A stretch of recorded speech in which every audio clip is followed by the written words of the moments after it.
Hello guys, आप लोगों का स्वागत है आपके अपने यूट्यूब चैनल टॉपर पर। जैसा कि आपको पता है कि हम कई दिनों से प्रीवियस ईयर पेपर लेकर आ रहे हैं, एनटीपीसी और ग्रुप डी का मिलाकर। क्यों इंपॉर्टेंट होता है प्रीवियस ईयर पेपर, मैं क्यों आपको बार बार रिकमेंड करता हूं कि आप इस चीज़ को करिए, सॉल्व करिए। एक बात बताओ, जो एनटीपीसी और ग्रुप डी का जो पेपर होता है ये काफ़ी दिनों तक चलता है। लगभग मान के चलिए 120-125 सेट होते हैं। आप 120 से 125 सेट ना सॉल्व करके अगर आप 60 सेट भी सॉल्व कर लेते हो तो आपके पास प्रीवियस ईयर में आए हुए इंपॉर्टेंट क्वेश्चन का एक अच्छा कलेक्शन हो जाता है। और आप एग्जाम में जब जाओगे तो ज्यादातर क्वेश्चन वहां से मिलते हैं, क्योंकि इतने ज्यादा सेट होते हैं कि क्वेश्चन रिपीट होते हैं, बहुत ज्यादा रिपीट होते हैं। आप ये बात तो छोड़िए, जब पेपर होना स्टार्ट होता है तो जो पेपर पहले शिफ्ट में आते हैं उसके 4-5 क्वेश्चन सेकंड शिफ्ट में आ जाते हैं, तो बहुत ही ज्यादा इंपॉर्टेंट बनता है। इसीलिए मैं आपको डेली एक सेट करा रहा हूं। उसके लिए आपको करना क्या होता है कि आप सबसे पहले ये देखिए कि जितने क्वेश्चन 2016 में आए थे मुझे उसमें से कितने आते हैं, यानी अगर आज पेपर हो जाए तो मैं उस पेपर का कितना क्वेश्चंस करूंगा। तो आप लोग इसको अच्छे से देखिए कितने क्वेश्चंस आपके सही जा रहे हैं। पीडीएफ आपको मिल जाएगी डिस्क्रिप्शन बॉक्स में, कुछ भी लिखने की जरूरत नहीं है, आंसर के साथ पीडीएफ आपको मिलेगी। ठीक है, तो कहने का मतलब ये है कि आप इसको देखिए तो पहले कितना सही जा रहा है, और क्वेश्चंस यहीं से रिपीट होंगे, कहीं अलग से बन के नहीं आते हैं क्वेश्चन। इतने क्वेश्चन तो लाएंगे ही कहां, 150 शिफ्ट चलता है, कहां तक वो क्वेश्चन लाएंगे। और आप देखो कितने इजी क्वेश्चन है यहाँ पर। तो हम लोग ज्यादा टाइम ना लेते हुए हम लोग अपने क्वेश्चन की तरफ बढ़ते हैं। बाद आपको मैं जो इसकी स्लाइड है जो प्रीवियस ईयर क्वेश्चन की, वो भी मैं आपको दिखाता हुआ चलूंगा। चलिए आगे बढ़ते हैं। राखल लीला किस राज्य का लोक नृत्य है? पहला क्वेश्चन है, इंपॉर्टेंट है। तो आप लोग का आंसर आ चुका होगा मुझे उम्मीद है। तो इसका जो राइट आंसर है वो मैं आपको बता देता हूं, असम है इसका राइट आंसर। ठीक है, असम में राखल लीला राज्य का जो लोक नृत्य ये होता है। हर एक शिफ्ट में जो फॉक डांस है वहां से क्वेश्चन जरूर आया है। अगर आपको फॉक डांस का वीडियो चाहिए तो आपको डिस्क्रिप्शन बॉक्स में लिंक मिल जाएगी, जाके वहां से देख लीजिए। आपको वो वीडियो देखने के बाद आपका कभी भी लोक नृत्य गलत नहीं होगा। बढ़ते हम लोग अपने अगले क्वेश्चन की तरफ। मार्स गैस का प्रमुख घटक क्या है? इंपॉर्टेंट है, ये तो सबको पता भी होगा, कई शिफ्ट में भी ये क्वेश्चन आया था। तो जो मीथेन गैस होती है इसको मार्स गैस भी कहा जाता है। ठीक है, 2 क्वेश्चंस आपके हो गए हैं। इसमें टोटल 26 क्वेश्चंस हैं। हालांकि क्वेश्चन टोटल आए थे शिफ्ट में 33, लेकिन जो 7 क्वेश्चन थे वो उस टाइम के करंट अफेयर थे, जो आज की डेट में बिल्कुल भी इंपॉर्टेंट नहीं थे, वो उस टाइप का करंट अफेयर था। ठीक है, तो वो 7 क्वेश्चन हमने नहीं लिए हैं, यानी 33 क्वेश्चन में 7 नहीं लिया गया, यानी 26 क्वेश्चन हम लेकर आए हैं। आप हमें कमेंट में करके जरूर बताइएगा 26 में से आपके कितने क्वेश्चन सही गए हैं। ठीक है, ज्यादा लंबी वीडियो नहीं बनेगी, ज्यादा ज्यादा 15 से 16 मिनट की वीडियो बनेगी, आप ध्यान से देख लीजिएगा इसको। चलिए आगे बढ़ते हैं। वह पहला तत्व कौन सा है जिसकी रासायनिक खोज हिनिंग ब्रांड द्वारा की गई थी? बताइए, पहला तत्व जिसकी खोज हिनिंग ब्रांड द्वारा की गई थी, बताइए। तो इसका राइट आंसर हो जाएगा फास्फोरस। ठीक है, फास्फोरस पहला तत्व था जिसकी खोज हिनिंग ब्रांड द्वारा की गई। आगे बढ़ते हैं हम लोग। 2010 में पूरे चेहरे का पहला सफल प्रत्यारोपण कहां किया गया था? यानी पूरे चेहरे का ही प्रत्यारोपण सबसे पहले कहां हुआ था, बताइए, और किस ईयर में हुआ था, यह भी याद रखना है। 2010 में हुआ था, और कहां हुआ था? स्पेन में हुआ था। ठीक है, तो आपके 4 क्वेश्चंस हो गए हैं, उम्मीद है आपके सही जा रहे होंगे क्वेश्चन। आगे बढ़ते हैं। निम्नलिखित में से कौन सी श्रृंखला भारत की प्राचीनतम पर्वत श्रृंखला है? चलिए, तो इसका राइट आंसर हम बता देते हैं, अरावली। ठीक है, अरावली जो है प्राचीनतम पर्वत श्रृंखला है। आगे बढ़ते हैं। निम्नलिखित में से कौन सा एक पेरीफेरल डिवाइस नहीं है? चलिए, तो सबसे पहले मैं आपको बता दूं पेरीफेरल डिवाइस क्या होता है। देखो, कंप्यूटर क्वेश्चन एग्जाम में आएंगे, 3 से 4 क्वेश्चन आता है हर एक शिफ्ट में। तो जो पेरीफेरल डिवाइस होता है, जिससे आप कंप्यूटर लेते हो या आपके पास पीसी कंप्यूटर अगर आप लेते हो तो उसमें जो बाहर से जो जोड़ते हो, जैसे आपका क्या हो गया, प्रिंटर आप बाहर से जोड़ते हो। भाई प्रिंटर आपके कंप्यूटर में थोड़ी ना होता है। ठीक है, मॉनिटर, कीबोर्ड, ये सारी चीजें आपकी बाहर से होती हैं, यानी जो जिसमें आप कोई डिवाइस ऐड कर सको। समझ में आई बात? जिसमें आप कोई भी डिवाइस ऐड कर सको वही पेरीफेरल डिवाइस होता है। लेकिन मदरबोर्ड जो होता है तो सीपीयू के अंदर होता है, इसमें तो हम कोई चीज जोड़ नहीं सकते हैं। ठीक है, जैसे प्रिंटर होगा तो प्रिंटर में भी हम वायर लगा के अपने कंप्यूटर में ऐड कर लेते हैं, कीबोर्ड में भी वायर से हम अपने कंप्यूटर में ऐड कर लेते हैं, मॉनिटर में ऐड करने की सुविधा होती है, सबको पता है चीज। बाकी जो मदरबोर्ड होता है ये आपके सीपीयू के अंदर होती है। ठीक है, ये हमें दिखाई नहीं देती, इसमें हम कुछ जोड़ नहीं सकते हैं। अगर हम सोचे कि लो हम कीबोर्ड को हम मदरबोर्ड में सीधा एंट्री करें तो नहीं कर सकते हैं। आगे बढ़ते हैं हम लोग। अल्फ्रेड नोबेल, नोबेल पुरस्कार की स्थापना करने वाले अल्फ्रेड नोबेल ने किस चीज का आविष्कार किया? कितना सिंपल क्वेश्चन है, सबको पता होगा इस चीज के बारे में। डायनामाइट की आविष्कार किया था, लेकिन जो सबसे ज्यादा इंपॉर्टेंट है जो एग्जाम में बन सकता है वो ये है कि डायनामाइट का खोज कब हुई थी, तो 1867 ईस्वी में इसकी खोज हुई थी। ठीक है, ये आप लिख लीजिए, ये एग्जाम में अब बन सकता है। आगे बढ़ते हैं। इंडियन नेशनल आर्मी की स्थापना किसके द्वारा की गई थी? ठीक है, बताइए। अब देखो एग्जाम में इसने कंफ्यूज किया था। इंडियन नेशनल आर्मी यानी कि आजाद हिंद फौज, तो आजाद हिंद फौज की स्थापना किसने की थी, यही आपका इंपॉर्टेंट क्वेश्चन है। तो इसका राइट आंसर हो जाएगा सुभाष चंद्र बोस। इन्होंने ही किया था इंडियन नेशनल आर्मी की स्थापना। किस ईयर में किया था, तो ये भी आप याद रखिएगा 1942 में किया था। चलिए आगे बढ़ते हैं। कंप्यूटर के लिए बिट का पार्टूमेंट क्या है? अब देखो एक क्वेश्चन कंप्यूटर का आ चुका था, दूसरा क्वेश्चन उसी शिफ्ट में ये भी क्वेश्चन आया था कि बिट का पार्टूमेंट या बिट का फुल फॉर्म बताना है आपको। तो इसका राइट आंसर क्या हो जाएगा, बताइए। चलिए, इसका राइट आंसर हो जाएगा बाइनरी डिजिट। ठीक है, बिट का मतलब होता है बाइनरी डिजिट। चलिए हम लोग आगे बढ़ते हैं। चलिए, तो क्वेश्चन नंबर हमारा 10 आ गया है। चलिए, कार्ला की बौद्ध गुफाएं किस राज्य में स्थित हैं, बता दीजिए। महाराष्ट्र, उत्तर प्रदेश, हिमाचल प्रदेश या उत्तरांचल? चलो, इसका राइट आंसर हो जाएगा महाराष्ट्र। जो कार्ला की बौद्ध गुफाएं हैं महाराष्ट्र में, आप इनको जरूर याद रखिए क्योंकि एग्जाम में बन चुका है तो इंपॉर्टेंट है। आगे बढ़ते हैं। फतेहपुर सीकरी का निर्माण किसने करा, ये तो सबको पता होगा। चलिए मारिए सही आंसर, ध्यान से मारिएगा, नहीं इजी समझ के गलत कर दो।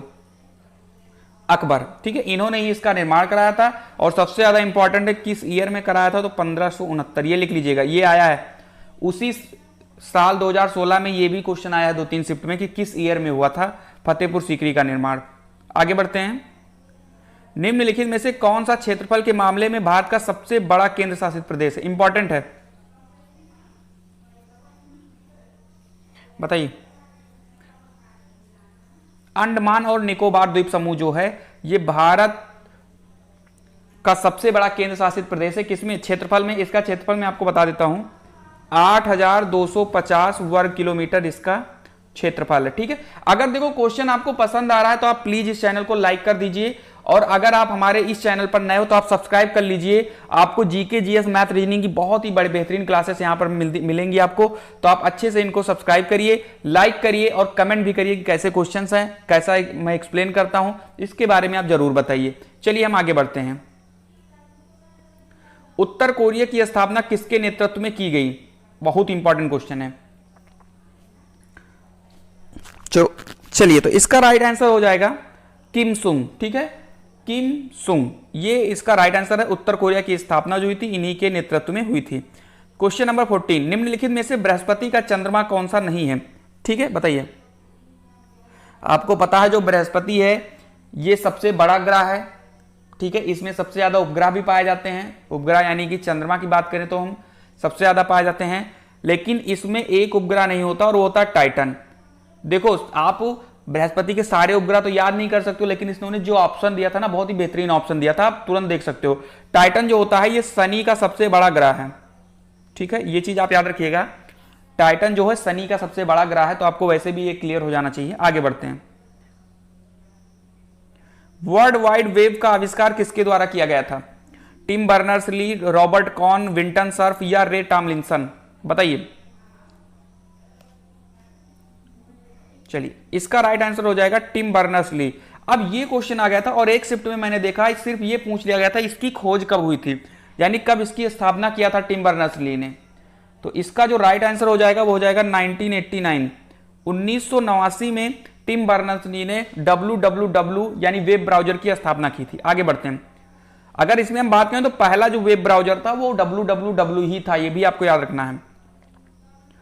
किसे व्यवहारिक मनोविज्ञान का जनक माना जाता है? बता दीजिए। चलिए, इसका राइट आंसर हो जाएगा विल्हेम बुंदत। इन्हें जो है व्यवहारिक मनोविज्ञान यानी प्रैक्टिकल जो होता है, प्रैक्टिकली जो साइकोलॉजी होती है उसी को इनका जनक माना जाता है। ठीक है, यानी प्रैक्टिकल करके जो चीज सीखी जाती है, तो विल्हेम बुंदत, इनको आप याद रखिएगा। ठीक है, आगे बढ़ते हैं।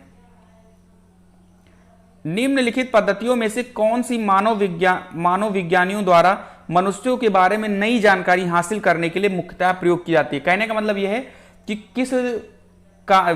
किसके द्वारा, ठीक है, किस पद्धति के द्वारा हम लोग किसी मानव के बारे में अत्यधिक जानकारी हासिल कर सकते हैं। जैसे कि अभी मान लो चुनाव होना स्टार्ट हुआ, तो हम लोगों के पास जाके हम कैसे समझेंगे किसका रुझान ज्यादा है, किसकी यहां पर सरकार बन सकती है। तो हम क्या करेंगे भाई, उसके लिए हम लोगों को क्या करना होगा, फील्ड वर्क करना होगा। हमें फील्ड पर जाना होगा, लोगों से पूछना होगा कि क्या लग रहा है, कौन सी गवर्नमेंट आ सकती है। यानी याद रखना है आपको, नई जानकारी अगर हमें किसी के बारे में चाहिए तो हमें फील्ड वर्क करना होगा, यानी मुझे फील्ड में जाना होगा, या किसी समस्या के बारे में जानना होगा तो फील्ड वर्क हमें करना ही होगा। देखो अगर आपको पसंद आ रहा है सारी चीजें, तो सब्सक्राइब करने में कौन सा आपके पैसे लग रहे हैं, आप उसे सब्सक्राइब कर लीजिए, ताकि मैं जैसे ही कोई वीडियो डालूं आपके पास तुरंत पहुंच जाए और आप उसका फायदा उठा सकें। ठीक है, अगर एक वीडियो में अगर आपके 5 क्वेश्चन ही क्लियर हो जा रहे हैं, तो आप सोच लीजिए कि आपकी कितनी अच्छी आपकी सारी चीजें हो जाएंगी। ठीक है, तो आप उसे सब्सक्राइब जरूर करिए। आगे बढ़ते हैं। चंद्रमा की सतह पर चलने वाला प्रथम मानव चलित वाहन क्या था? बहुत इंपॉर्टेंट क्वेश्चन है ये। आपको पता है कि चंद्रमा पर पहला कदम किसने रखा था, लेकिन अब ये बताइए वाहन कौन सा था? क्वेश्चन आ चुका, देख लो, यही होता है पेपर। जो लोग इस वीडियो को नहीं देख रहे होंगे, जो लोग प्रीवियस ईयर पेपर को ध्यान से नहीं देख रहे होंगे, उनको ये क्वेश्चन मिलेंगे ही नहीं बहुत जगह पर। वो सीधा एग्जाम में जाएंगे और यही क्वेश्चन आ जाएगा तो गलत करेंगे। तो इसका राइट आंसर हो जाएगा लूनार रोवर। ठीक है, या चंद्रमा की सतह पर चलने वाला पहला वाहन था लूनार रोवर। आगे बढ़ते हैं। निम्नलिखित में से किस विद्युत चुंबकीय तरंग की तरंगदैर्घ्य सबसे कम होती है?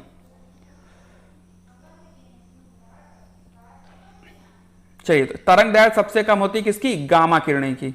ठीक है, ये चीज आप याद रखिएगा। आगे बढ़ते हैं। निम्नलिखित में से कौन सी मानव शरीर की परमाणु संरचना का एक हिस्सा नहीं है? यानी जो मानव शरीर होती है, इसकी परमाणु संरचना में जो तत्व होते हैं वो इसमें दिए गए हैं। इसमें से एक ऑप्शन ऐसा है जो उस तत्व में शामिल नहीं होता है। तो इसका राइट आंसर बता दीजिए।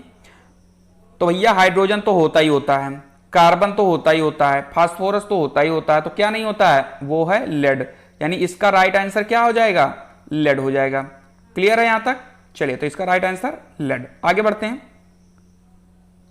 चिकित्सा के क्षेत्र में पहला नोबेल पुरस्कार 1901 में किस टीके की खोज के लिए दिया गया? अब यहां पर एक चीज आपको याद रखना है कि पहला नोबेल पुरस्कार चिकित्सा में किस ईयर में दिया गया? 1901 में। किसकी खोज के लिए दिया गया? ये इंपॉर्टेंट क्वेश्चन है, बताइए। चलिए, तो इसका मैं राइट आंसर बता देता हूं, डिप्थीरिया। यहां तक क्लियर है? आगे बढ़ते हैं। भारतीय राष्ट्रीय कांग्रेस का गठन किस वर्ष में किया गया था? चलिए, इसका राइट आंसर आपको पता है, इजी है क्वेश्चन, 1885 में हुआ था। इसके जो पहले अध्यक्ष थे कौन थे? व्योमेश चंद्र बनर्जी थे। और ये बात किया जाए किसने स्थापना की थी, तो वो थे A.O. ह्यूम। ठीक है, यानी स्थापना A.O. ह्यूम ने की थी। पहली अध्यक्षता W.C. बनर्जी ने की थी। 1885 में हुआ था। कहां पर हुआ था? तो कहने का मतलब इसका, उस टाइम पर जो गवर्नर थे वो कौन थे, ये बताइए आप। उस टाइम पर जो गवर्नर थे वो थे लॉर्ड डफरिन। ठीक है, ये भी आपको याद रखना है। चलिए, आगे बढ़ते हैं। निम्नलिखित में से कौन सी एक अक्षीय हड्डी नहीं है? अक्षीय हड्डी बताइए, बहुत ही इंपॉर्टेंट क्वेश्चन। चलिए, तो आपकी जो कंधे की हड्डी है ये अक्षीय हड्डी नहीं है। कहने का मतलब अक्षीय हड्डी क्या होता है? देखो, ऐसे ऐसे कुछ हड्डियां होती हैं और कुछ ऐसे ऐसे होती हैं। ठीक है, तो ये हो जाएगा आपका अक्षीय हड्डी नहीं है, और ये सारे के सारे अक्षीय हड्डी हो जाएंगे। कपाल है, मेरुदंड है और पसली है, सारे के सारे अक्षीय हैं, और कंधा जो है ये अक्षीय नहीं है। देखो, मैंने बीच बीच में आपने देखा होगा मैंने स्लाइड दे दी है आपके पेपर की, जिससे आपको ये ना लगे कि इसमें से कोई क्वेश्चन बाहर का है। कुछ भी क्वेश्चन में बाहर के नहीं है। बस सिर्फ मुझे ये करने का सीधा सिंपल सा मतलब था कि अगर हम सीधा पेपर की PDF से आपको समझाते तो उसमें आंसर होता है, और जब आंसर होगा तो आप ये अपने आप को ये जज नहीं कर पाओगे कि मेरा ये क्वेश्चन एग्जाम में सही जाता है या नहीं सही जाता। इसीलिए मैंने इनको अपने सुविधा अनुसार और आपकी सुविधा अनुसार मैंने इसको क्या कर लिया है, टाइप कर लिया, ताकि आपको ये पता लगे कि मैं क्वेश्चन कर सकता था या नहीं कर सकता था। और आपको PDF भी मिल जाएगी आंसर के साथ, आप उसको डाउनलोड कर सकते हो। ठीक है, आगे बढ़ते हैं। जैसे बहुत सारे चैनल वालों ने सीधा PDF को ही सीधा ऐसे ऐसे समझा दिए, ऐसे मतलब जैसे वो है ना, वैसे फिलहाल किसी में बुराई नहीं कर रहा हूं, उनका पढ़ाने नजरिया अपना अलग है और मेरा अलग है।